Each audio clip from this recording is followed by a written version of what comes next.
ഇന്ന് എറണാകുളം ഭാഗത്തായിരുന്നു വർക്ക് കിട്ടും. വർക്കിനിടയിൽ തമ്മനം ഭാഗത്തൂടെ കടന്നു പോകുമ്പോൾ കണ്ട കാഴ്ചയാണ്. സ്വതവേ ഒരു മാമ്പഴ പ്രേമിയായ എൻ്റെ സകല കൺട്രോളും പോയ ഒരു കാഴ്ച. പിന്നെ വേറൊന്നും ആലോചിച്ചില്ല, വണ്ടി നിർത്തി നേരെ കടയിലേക്ക്.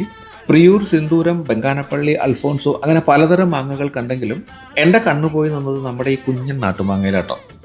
ചന്ദ്രക്കാരനെന്നും ഞങ്ങളുടെ നാട്ടിൽ പുളിശ്ശേരി മാങ്ങ എന്നൊക്കെ അറിയപ്പെടുന്ന ഈ മാങ്ങ ഏറ്റവും കൂടുതലായിട്ട് കാണപ്പെടുന്നത് ആലപ്പുഴ, എറണാകുളം, തൃശ്ശൂർ ജില്ലകളിലാണ്. പുളിശ്ശേരി ഉണ്ടാക്കാൻ അടിപൊളിയാട്ടോ. എന്തായാലും എൻ്റെ നോട്ടം കണ്ടപ്പോൾ തന്നെ ചേട്ടൻ്റെ ഒരെണ്ണം പൊട്ടിച്ച് കൈ തന്നു. മാങ്ങ കണ്ട തിരക്കിൽ തോളിൽ നിന്ന് ബാഗ് ഊരിയപ്പോൾ ഷർട്ടിൻ്റെ കോളർ പോയതുപോലും ഞാൻ അറിഞ്ഞില്ല. ക്യാമറാമാനായ എൻ്റെ കൊള്ളി അതൊട്ട് പറഞ്ഞതുമില്ല. എന്തായാലും ഒരെണ്ണം അപ്പം തന്നെ കഴിച്ചു. അസാധ്യം അതിലോട്ടോ. പിന്നെ വേറൊന്നും ആലോചിച്ചില്ല, 1 കിലോ വാങ്ങി നേരെ റൂമിലേക്ക്. അടുത്ത ദിവസം വീട്ടിൽ പോയിട്ട് മാമ്പഴ പുളിശ്ശേരി ഉണ്ടാക്കണം എന്നൊക്കെയാണ് കരുതിയതെങ്കിലും കാത്തിരിക്കാൻ മനസ്സനുവദിച്ചില്ല.